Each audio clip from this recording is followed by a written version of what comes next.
nakit-an nga special chow fan French o may hotdog balls din hiya sa Butuan City sa Alex Hotdog Overload na sa Montilla Boulevard nato makit-an mga kalambo.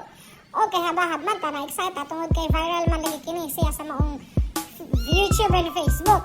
So kaya nakita ato nga na siya din karon sa Butuan, so duha dayon ang atong gi-order. So makita mo yung hotdog pa lang taas na. Wow, pack ganun. So ibutangan na siya og gitawag nga lettuce, napod ang pipino. So healthy, charot.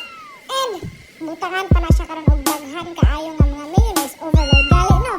Og dili pa na ni Ate Pipino nang gitawag nato karon nga cheese nga dinhi ako mas na amaze. Okay, habahab man ta kaayo, excited kaayo ta nga atong kilawan sa katong ato nang ginawat. Perting lipaya, perting halima.